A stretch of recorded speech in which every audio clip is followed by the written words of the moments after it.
சந்தோஷமாக இருக்கிறவங்கெல்லாம் ஒரு அல்லேலூயா சொல்லுங்கப்பா. Praise the lord. அல்லேலூயா. நான் ரொம்ப நேரம் எடுத்துக்கல, வேகமாய் முடிக்க விரும்புகிறேன். கர்த்தருடைய நாமத்துக்கு மகிமை உண்டாகட்டும். என்னுடைய தேவ வார்த்தை தலைப்பு என்ன தெரியுமா? ஐயோ. என்னது? யாருக்கெல்லாம் தெரியும்? ஒரு வீட்டுக்கு போனேன். ஐயோ, இவனை கட்டிக்கின்னு நான் படுற பாடு இருக்குது பத்தியான. யார? புருஷனை. இன்னொரு அம்மா கூப்பிட்டாங்கன்னு போனேன். ஐயா, இவனை ஏன் பெத்தனோ? ஐயோ. Price the Lord. ஐயோ என்ற வார்த்தை என்ன வார்த்தை? நல்ல வார்த்தையும் அதுல இருக்குது, சாப வார்த்தையும் இருக்கிறது. கர்த்தருடைய நாமத்துக்கு மகிமை உண்டாவதாக. நீங்களும் நானும் ஒரு காலத்தில் ஐயோ இருந்தோம். பா, ஐயோ, அவனா எடுத்த உடனே அடிப்பான் பாரு. Is rowdyism. அல்லேலூயா. எடுத்த உடனே பேசுவான் பாரு கெட்ட வார்த்தை. ஐயோ என்ற வார்த்தை ஒரு சாபம் நிறைந்த வார்த்தை. ஐயோ என்ற வார்த்தை நிந்திக்கப்பட்ட வார்த்தை. அல்லேலூயா. கர்த்தருடைய நாமத்துக்கு மகிமை உண்டாகட்டும். அந்த ஐயோ என்ற காரியத்தை நான் இதை பேசுறதா ஆண்டவரேன்னு சொல்லிட்டு இங்கே வந்து ஜெபிக்கும் போது, நான் அப்படியே வாசித்துட்டு வரும்போது ஐயோ என்ற வார்த்தையை சொல்கிறதா என்ன ஆண்டவரேன்னு சொல்லும்போது, இதை சொல். Price the Lord. கர்த்தருடைய நாமத்துக்கு மகிமை உண்டாவதாக. இந்த ஐயோ என்ற வார்த்தையிலே சில ரகசியங்களை ஆண்டவர் வைத்திருக்கிறார். யாருக்கெல்லாம் தெரியும்? யாரெல்லாம் பைபிள் படிச்சிருக்கிறீங்க?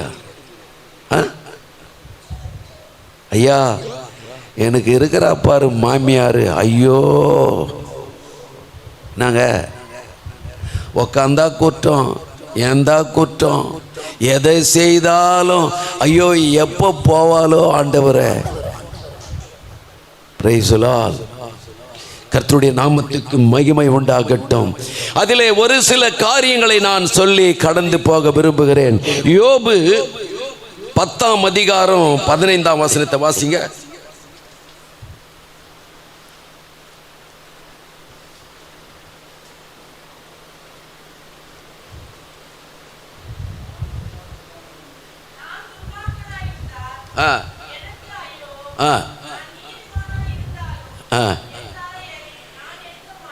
அல்லேலூயா.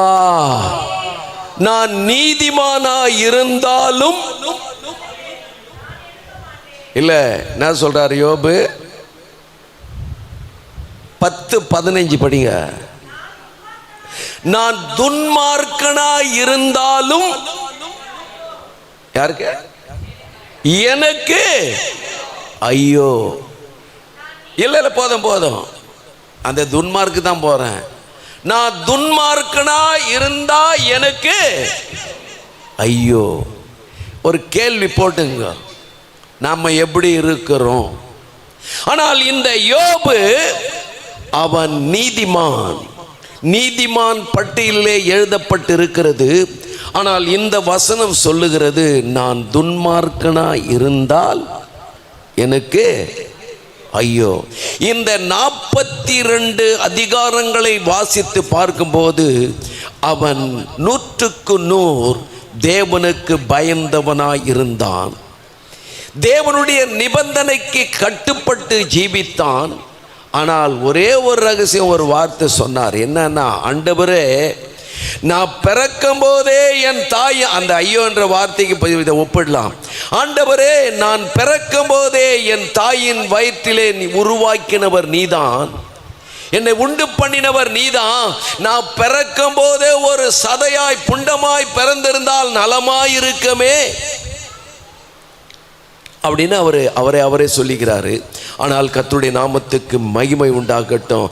அதுக்கப்புறம் பார்த்தீங்கன்னா மனைவி கிட்ட சொல்றாரு, நன்மையை அனுபவித்த நாம் தீமையை அனுபவிக்க கூடாதா பைத்தியக்காரினார். அல்லேலூயா. இதெல்லாம் தான் அவர் சொல்றார், கர்த்தருடைய நாமத்துக்கு மகிமை உண்டாகட்டும். நான் துன்மார்க்கனாய் இருந்தால் எனக்கு ஐயோ.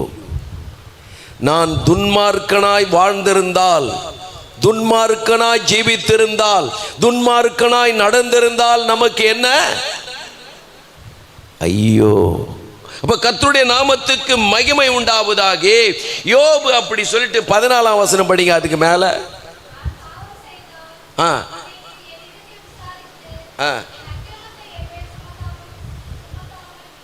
அல்லேலூயா. நான் பாவம் செய்திருந்தால்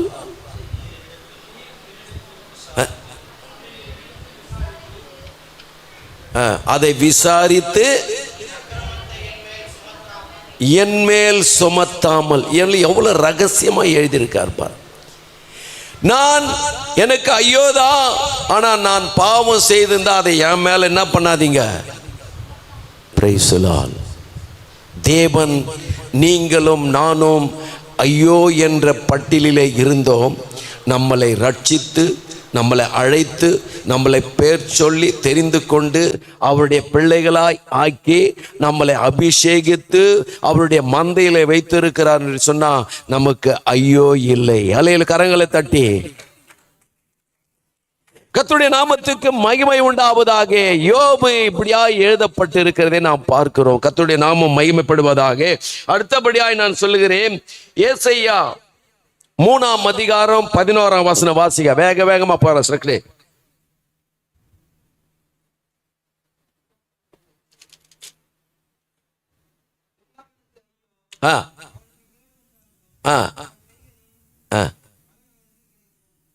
பாருங்க, துன்மார்க்கனுக்கு ஐயோ. அவனுக்கு என்ன வருமா? அப்புறம் துன்மார்க்கனுக்கு கேடு உண்டாகும்.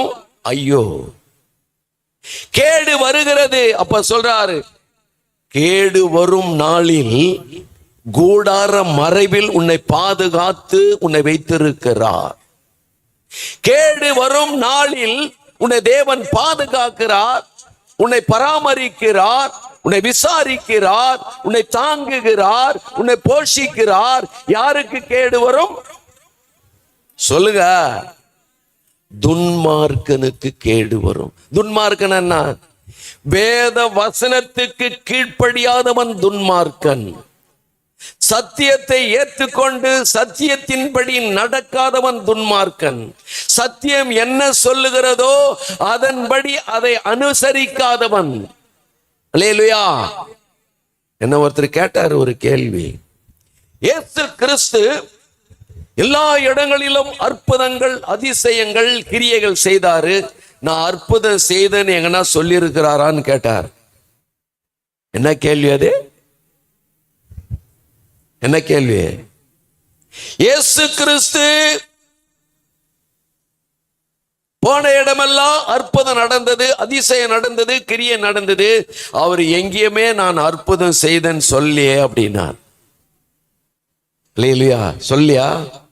எல்லா இடத்திலும் அவர் விசுவாசத்தை மக்களுக்கு கொடுத்து சொல்றார். நீங்க விசுவாசிக்கல, நீங்க நம்பலன்னு சொல்லிட்டு போய்கினே இருக்கிறார். கர்த்தருடைய நாமத்துக்கு மகிமை உண்டாகட்டும். அவர் கேட்டவர் யார் தெரியுமா? நல்ல கிறிஸ்தவர், கர்த்தருடைய பிள்ளை. அல்லேலூயா. யோசித்து பாருங்க, சர்ச்சுக்கே போவாதவர். அப்ப யாரு அவரு? யார் அவரு? துன்மார்க்கன். எனக்கோ உங்களுக்கோ மற்றவர்களுக்கோ பயப்படுகிறது அல்ல.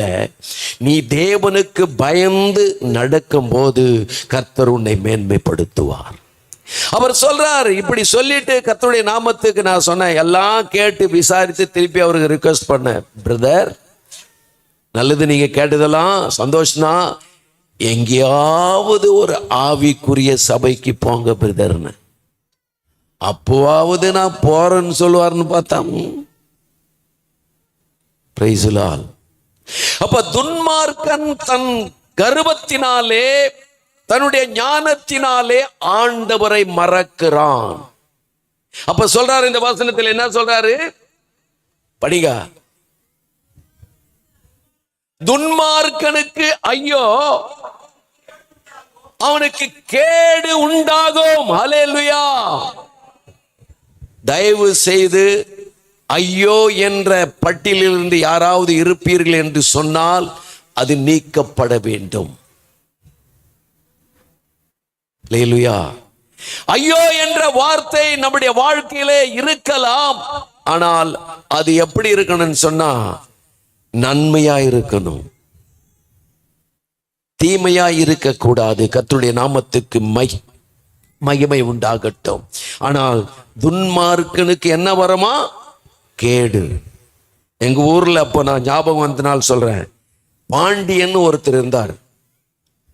ஆனா பயங்கரமான ரவுடிசம், பயங்கரமான கோபம், கெட்ட வார்த்தை, பயங்கரமாய் பேசுகிறவர். என்ன பண்ணாங்க, உப்பு விற்கிறவர் உப்பு வித்துக்கின்னு வராரு. அந்த உப்பு விற்கிறதுல ஏதோ கொஞ்சம் கம்மியோ அதிகமா தெரியல. ஆனா அந்த உப்பு விற்கிற மனுஷனை இந்த மனுஷன் என்ன பண்ணார் தெரியுமா? அந்த படி கொடுக்கறத படியை எடுத்து ஒரே வெட்டு மண்டியில வெட்டினார். எதனால வெட்டினாரு? குடுப்பானா வெட்டினாரு? அவன் துன்மார்க்கத்தினாலே என்ன செய்கிறன் என்று தெரியாமல் ஒரு மனிதனை துன்மார்க்கமாய் அடித்தார். எல்லாம் அடிச்சு ரத்தம் ஊத்துது. அப்ப சொல்றாங்க, ஐயோ பாவி, இவன் எப்பயா சாவான்? அம்மாமாருங்கெல்லாம் சொல்லின்னு போறாங்க, ஐயோ இவன் எப்போ யாரை பார்த்தாலும். ஹல்லேலூயா.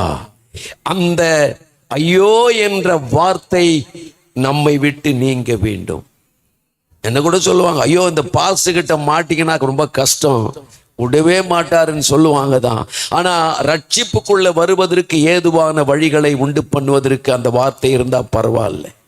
ஏன் சொல்றேன்னா, கர்த்தருடைய நாமம் மகிமைப்படுவதாக. அவன் துன்மார்க்கமாய் செய்கிறதினாலே அவனுக்கு என்ன வருகிறது? கேடு வருகிறது. கேடுன்னா அவனை யாரும் அடிக்கல. அல்லேலூயா. அப்ப கர்த்தருடைய நாமம் மகிமைப்படுவதாக. ஐயோ துன்மார்க்கனுக்கு கேடு வரும். அப்ப கர்த்தருடைய நாமத்துக்கு மகிமை உண்டாகட்டும். அதிலே நான் சொல்றேன், 5ஆம் அதிகாரம் 8ஆம் வசனம் படிங்க. ஏசாயா 58. சீக்கிரம் சீக்கிரம்.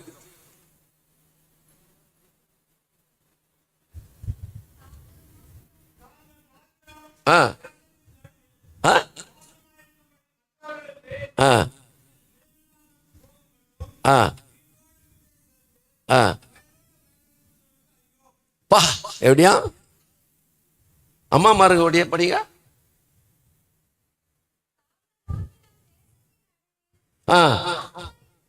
வாசமா இருக்கும்படி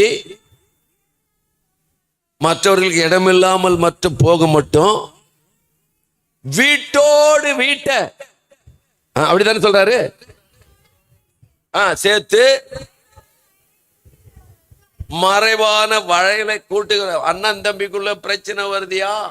ஐயோ ஐயா, எங்க தம்பிய எங்க அண்ணன் பையன் குத்திட்டான். என்னப்பான்னு கேட்டேன். வரப்பு தகராது. யோ அண்ணன் தம்பிக்குள்ள என்னையா? ஐயோ ஐயோ, அவர் சொல்றத சொன்ன. ஐயோ ட்ரெயின்ல அரக்கோணத்திலிருந்து வந்துனுக்குற அப்ப சொல்றாரு, ஐயோ எங்க அண்ணன் பையன் எங்க தம்பிய அவனுக்கு சித்தப்பான்னு நினைச்சானா, வயலு ஒரு அடி இவனுக்கு வேணுன்றதுக்காக சித்தப்பான்னு கூட பார்க்காம கடபாரி எடுத்து குத்தி அப்படி சேர்த்து கொள்ளுகிறவனுக்கு என்னவா? ஐயோ. அப்படியே சொல்லலாம். சிலர் பொருளை இச்சிக்கிறவனுக்கு ஐயோ, சில பிறரை ஏமாற்றவனுக்கு ஐயோ. அல்லேலூயா. எப்படியாவது வாழ்க்கையில முன்னேறணும்னு சொல்லி குறுக்கு வழியில போய் தில்லு முள்ளு பண்ணி எப்படியாவது உயரணும்னு போனாலும் ஐயோ. அல்லேலூயா. இந்த வசனம் அப்படித்தானே சொல்லுது. வயலோடு வயலை கூட்டி ஏமாத்துறவனுக்கு ஐயோ. அப்ப கர்த்தருடைய நாமத்துக்கு மகிமை உண்டாகட்டும். அப்ப பிறர் பொருளை இச்சிக்கிறதே நமக்கு ஐயோ. அல்லேலூயா. துன்மார்க்கனுக்கு ஐயோ, அவன் துன்மார்க்கமாய் செய்கிற காரியங்களினாலே அவனுக்கு ஐயோ. ஆனால் இங்கே பிறரை ஏமாற்றுகிறது, பிறரை வஞ்சிக்கிறது, பிறர் பொருளை திருடுகிறது. ஐயோ! அல்லேலூயா! கர்த்தருடைய நாமத்துக்கு மகிமை உண்டாகட்டும். அதிலே கிட்டத்தட்ட 20ஆம் வசனம் வாசிங்க, 11 வாசிங்க. 5:11.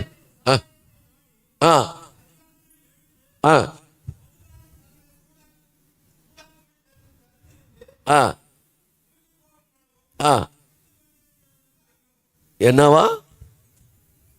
குடித்து கொண்டு இருப்பவனுக்கு ஐயோ! எப்பா எப்பா? அதிகாலையிலே எழுந்து இருட்டி போகும். இப்ப என்ன தெரியுமா சொல்றாங்க நம்ம ஆளுங்க? சார், மாசத்துல ஒரு நாள் டின்னர். தயவு செய்து சொல்லுகிறேன், அருமையான அம்மா, நிறைய சகோதரிகளோடு குடிக்கிறாங்கன்னு நினைக்கிறேன். நிறைய பேர், நம்ம ஆளுங்க இல்ல, நிறைய பேர் சகோதரிகள் குடிக்கிறாங்க. தெரியுமா உங்களுக்கு? அல்லேலூயா! நம்ம மக்கள் இல்ல. ஆனா இங்க சொல்றார் எப்படியா இந்த வசனம்? அதிகாலையில எழுந்து மதுபானம் தங்களை சூடாக்க மட்டும் தரித்திருந்து இருட்டி போகும் அளவும் குடித்து கொண்டு இருக்கிறவர்களுக்கு ஐயோ! வில்பட்னு ஒரு தம்பி சொல்றான். அவன் யார் தெரியுமா? வில்பட் கிறிஸ்டின்னு. பார்ட்டியில தாங்க நான் ஒரு டைம் சாப்பிடுவேன். அப்புறம் எப்பெல்லாம் பார்ட்டி வருதோ அப்ப சாப்பிடுவார். அப்ப அவருக்கு ஐயோ தானே? ஏய், அது தொடவே கூடாதியா, அது உனக்கு அதுக்கும் சம்பந்தமே இல்லையா, நீ வில்பட்டு. அல்லேலூயா! அப்போ அதை இருட்டி போகும் அளவும் குடித்து கொண்டு இருப்பவனுக்கு ஐயோ! நிறைய பேர் என்ன சொல்றாங்க தெரியுமா? சாராயம் குடிச்சாதான் ஐயோ. ஏஸ் ஆப்பிள், சாத்துக்குடி, ஆரஞ்சு, வாழைப்பழம் இதெல்லாம் போட்டு தயாரிச்சு ஒயின். எப்படின்னா, அல்லேலூயா, மிலிட்டரியில் கொடுக்குறாயா குடிக்க சொல்லி எல்லாருக்கும். அல்லேலூயா! என்னுடைய தம்பி மாமனார் மேஜர் சுபேதர் அந்த அவர் ஐயா, அவர் பேர் பேரின்ப நாயகம். அவர் சொன்னதை நான் சொல்றேன், செத்துட்டாரு.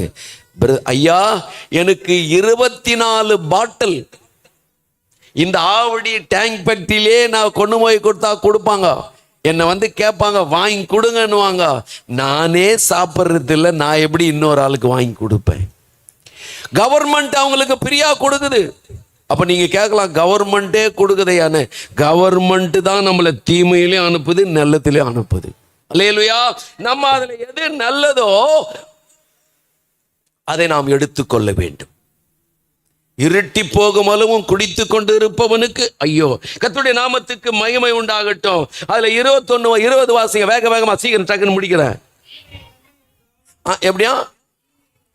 தீமை நல்லா அவர் தப்பு பண்ணுவாரு. இவர் தான் என்னமோ பர்ஃபெக்ட் மேன் மாதிரி பேசுவார்.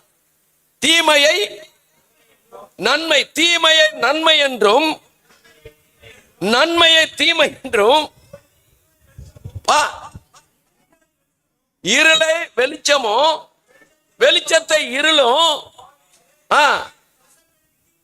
கசப்பு தித்திக்கும் தித்திப்பு கசப்பு. ஐயோ! இந்த வசனத்தை படிச்சு பாருங்க. எப்படியா? எல்லாத்தையும் சொல்லி இவர் முழு பூசணிக்காக மறைச்சிருவார். அல்லேலூயா! இவர் சொல்றது தான் கரெக்ட்னுவாரு. தம்பி, பிரதர், சிஸ்டர், ஐயா, இது வேணாயா, இது உங்க வீட்டுக்கு கெடுதலையா. ஆனா சொன்னா கூட கேட்காத ஆளும் இருக்கிறாங்க, கேட்டு அதை விட்டு விலகிற ஆளும் இருக்கிறார்கள். ஆனால் கர்த்தருடைய நாமத்துக்கு மகிமை உண்டாவதாக. இந்த வசனம் என்ன சொல்லுது? தீமையை நன்மை, அப்படியே 100க்கு 100 சொல்ல, இதான் நன்மை, கரெக்ட். அப்புறம்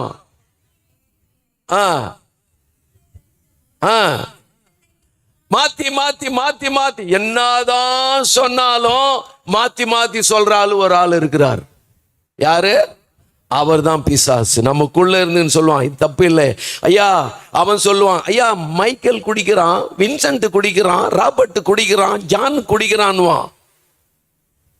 எவன் குடிச்சா எனக்கு என்னையா, நான் அதை தொட மாட்டேன். அதன் நீதிக்கு நான் கட்டுப்படுகிறேன் என்று அதை செய்கிறவர்களுக்கு ஐயோ! அப்ப 21 படிங்க, அதுல டக்கு வேகமா.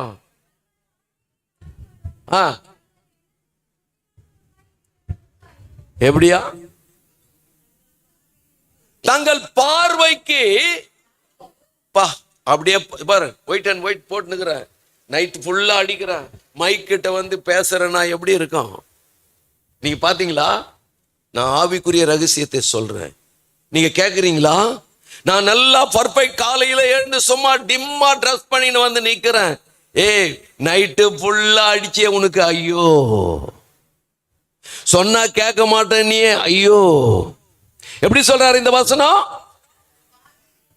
பார்வைகளுக்கு ஞானிகளைப் போல தங்கள் எண்ணத்துக்கு, அல்லேலூயா, அவர்களுக்கு ஐயோ. எண்ணத்துக்கும் மற்ற பார்வைக்கு நீ எப்படி இருக்கணும் தெரியுமா? அந்த மனுஷன் அன்னைக்கு இருந்தாரியா, இப்போ நல்லா பர்ஃபெக்டா ஆண்டவருக்குள்ள. அப்ப கர்த்தருடைய நாமத்துக்கு 23 படிங்க. அதுல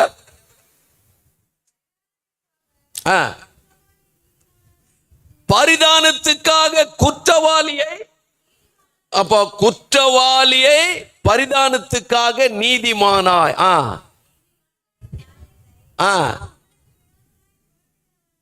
புரட்டுகிறவருக்கு. நீங்க இப்போ தப்பா நினைக்காதீங்க சொல்றேன்னு, லாயர்லாம் எப்படி இருக்கிறாங்க? 100க்கு 100 பேசுறாங்களா? லாயர் யாராவது சொல்ல முடியுமா? நான் ஒரு லாயர்கிட்ட பேச போனேன், கர்த்தருடைய நாமத்துக்கு மகிமை உண்டாகட்டும். அவர் சொன்னது என்ன தெரியுமா? பயங்கரமா கோடிக்கணக்கு ஏமாத்திக்கிற ஆளுக்கு ஒரு பொய் வாங்கி போட்டு அந்த கேஸை வித்ரா வாங்கிறதுக்கு 15,000 ரூபாய். நான் போன பிறகு ஓரளவுக்கு ஏதோ தெரியல, கர்த்தருடைய கிருபையினால அவர் ஃபர்ஸ்ட் சொன்ன வார்த்தை என்ன தெரியுமா? ஐயா, இந்த ஐயா ஏமாந்தவர் கொடுத்துட்டாரு, அவனை காப்பாத்துக்கு நான் பொய் கேஸ் தான் போட்டேன், அவனை காப்பாத்து பொய் கேஸ் போட்டேன், அந்த கேஸை நான் வித்ரா வாங்கிக்கிறேன், நான் பண்ணது அவனை பொய் தான். ஏன் சொல்றேன்னா, அப்போ ஆண்டவருடைய காரியங்களை பார்க்கும்போது நேர்மை செத்து போனது அவருக்கு ஐயோ. கர்த்தருடைய நாமத்துக்கு மகிமை உண்டாகட்டும். இப்படி நிறைய காரியங்களை நான் சொல்லிக்கொண்டே போவேன். இந்த ஐயோ என்ற வார்த்தையிலே நிறைய ரகசியம் அடங்கி இருக்கிறது. நீதிமொழிகள் 23, 29 வாசிங்க, முடிச்சிடுறேன். இன்னும் நிறைய இருக்கு, சொல்ல நேரம் இல்லை. கர்த்தரே,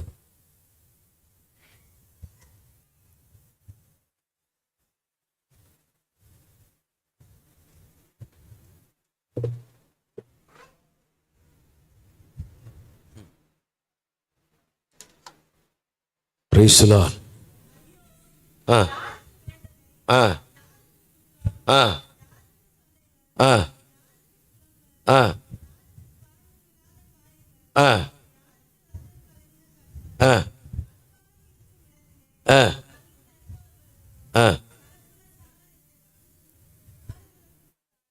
அல்லேலூயா.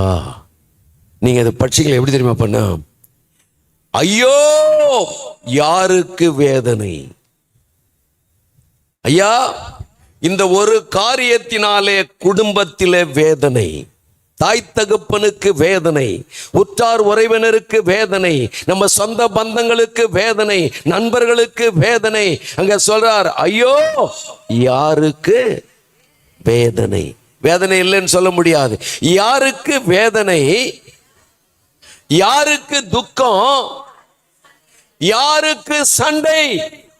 இல்ல யாருக்கு சண்டை? நம்ம நியாயம் கேட்டா எடுபடாது அங்க போய், ஏன்னா அவர் புள்ளல் இருப்பாரு. அல்லேலூயா. அவர் சொல்றாரு, அவங்க இருக்கிறத காட்டிலும் சாகிறது நலம். அல்லேலூயா. அப்போ யாருக்கு வேதனை, யாருக்கு துக்கம், யாருக்கு சண்டை? இல்ல சண்டை ஒரு காரியம் சொல்றேன். அல்லேலூயா. சொல்லிக்கிறேன் என்ன தெரியல, பக்கத்து வீடு சண்டை.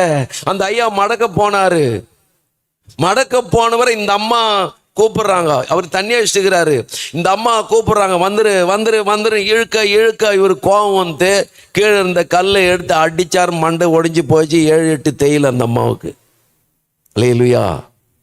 அப்ப அந்த அம்மாவுக்கு தேயில் போட்டு ஹாஸ்பிட்டல் இருக்கிறாங்க. எனக்கு தெரியாது, நான் போய் ஜெபம் பண்ணிக்கினா வரேன். அந்த அம்மாவுக்கும் ஜெபம் பண்றேன். ஜெபம் பண்ணிட்டு வெளியே வரேன். வெளியே வரும்போது அவர் சொன்னது, அவங்க வீட்டுக்காரு, உங்ககிட்ட பொய் சொல்லக்கூடாது, உண்மையை சொல்லணும்னார். எனக்கு என்னடா சொல்ல மாட்டேன், இல்லைப்பா பக்கத்து வீட்டுக்கு சண்டை.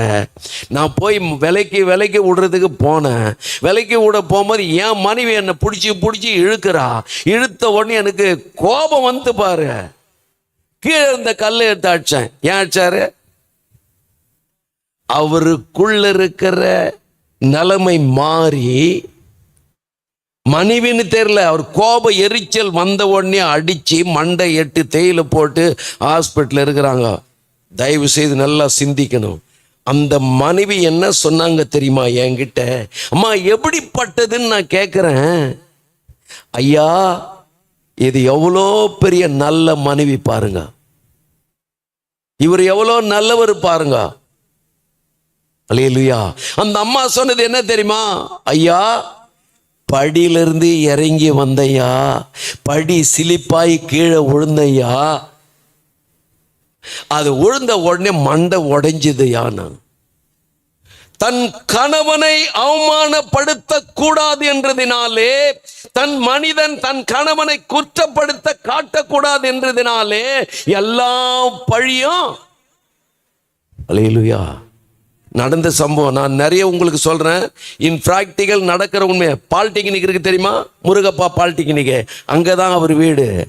நான் எச்ஏபுள்ள போய் விசிட் பண்ணிட்டு வரும்போது வெளியே உக்காந்துருக்காரு. என்னன்னா இங்கே உக்காந்தீங்கன்னா அப்போ சொன்னார்.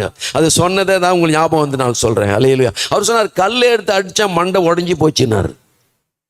அந்த அம்மா சொன்னது எப்படி இருக்குது, இவர் சொன்னது எப்படி இருக்குது. ஆனால் ஒன்று சொன்னார், உங்ககிட்ட பொய் சொல்லக்கூடாது, உண்மையை சொல்லணுன்ட்டார். அந்த அம்மா பொய் சொல்கிறாங்க. யாருக்காக? அப்போ இவருக்கு ஐயோ வரமா வராதா? காட்டி கொடுக்காதபடி என் ஆண்டவர் என்னையும் உங்களையும் ரட்சித்து பாவத்திலிருந்து மீட்டு பரிசுத்தமாய் இருக்க, பரிசுத்தமாய் ஜீவிக்க, பரிசுத்தமாய் வாழ, பரிசுத்தமாய் நடக்க நம்மளை தெரிந்து கொண்டார். நம்முடைய வாழ்க்கையிலே அந்த ஐயோவை முற்றிலும் தூக்கி எறிய வேண்டும். நான் யோசித்து பார்த்தேன், இந்த அம்மா எவ்வளோ பெரிய காரியம் செய்தாங்க பத்தியா.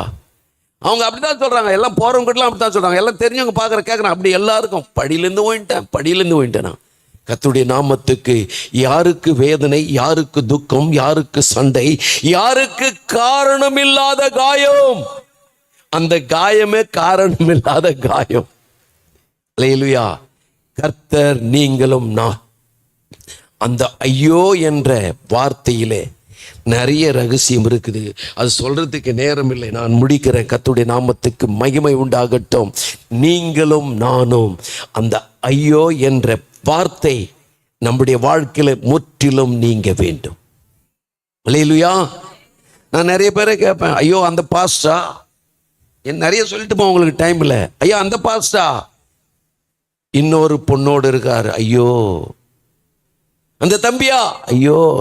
நம்ம சபையிலே இருக்கிறவர்கள் சித்திரம் தீர்க்கப்பட்ட கற்களாய். ஒரு மனிதன் நம்ம சபையை பார்த்து, நம்ம மக்களை பார்த்து, நம்ம விசுவாசியை பார்த்து, நம்ம அம்மாமாரை பார்த்து, நம்ம சகோதரரை பார்த்து, நம்ம ஐயாமாரை பார்த்து ஒரு கையை நீட்டக்கூடாது. நீட்டுவாங்களா? அல்லேலூயா. சொல்லக்கூடாது.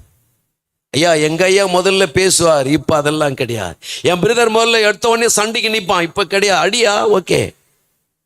கர்த்தருடைய நாமத்துக்கு மகிமை உண்டாகட்டும். நீங்களும் நானும் அந்த ஐயோ என்ற அட்டவணையில் இருந்து நீக்கப்பட வேண்டும். அப்போ கர்த்தர் நம்மை, நிறைய இருக்குதா சொல்ல நேரில், கர்த்தர் நம்மை ஒவ்வொருவரையும் ஆசீர்வதிப்பாராக.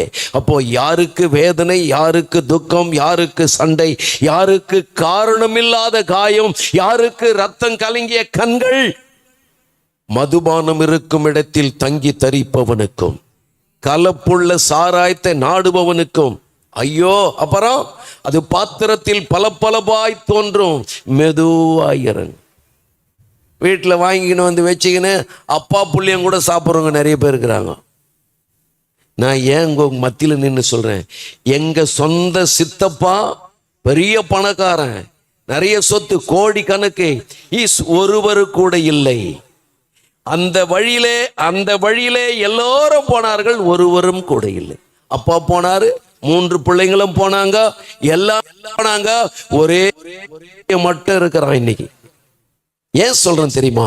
கர்த்தருடைய நாமத்தை அந்த எல்லாம் அது அழிக்கப்பட்டது, ஐயோ என்ற காரியத்தில் கடந்து போனது. அப்ப கர்த்தருடைய நாமத்துக்கு மகிமை உண்டாகட்டும்.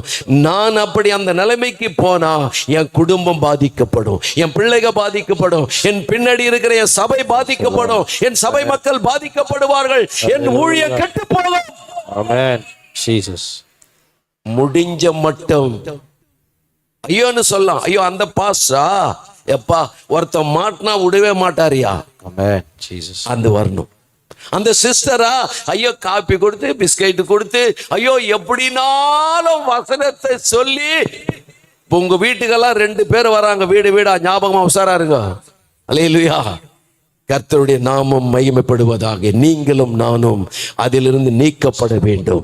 நீக்கப்படுகிறது மாத்திரமல்ல, அது வந்தாலும் பரவாயில்ல, அதுல மகிமையான காரியங்களை செய்யும். கர்த்தர் தாமே இந்த வார்த்தைகளை ஆசீர்வதிப்பாராக. எல்லாம் முழங்கால் படலாம்.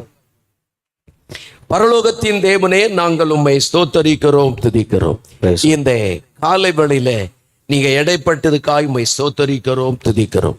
ஆண்டவரே, எங்க சபை இன்னும் பரிசுத்தமாகி உம்முடைய வருகைக்கு ஆயத்தமாகும்படியா ஆண்டவரே, யோபை பிரித்து பார்க்கும்போது அவன் நீதிமானா இருந்தாலும் அவன் சொன்ன வார்த்தையை நான் கவனித்தேன். ஆண்டவரே, அப்படி எங்க ஜனங்களை பரிசுத்தப்படுத்தி இன்னும் பரிசுத்தப்படுத்தி இன்னும் பரிசுத்தப்படுத்தி இன்னும் ஆண்டவரை தகுதிப்படுத்தி ஆவிக்குரிய காரியங்களிலே கடந்து போய் சாட்சி உள்ள மக்களாய் வாழ உதவி செய்யும்.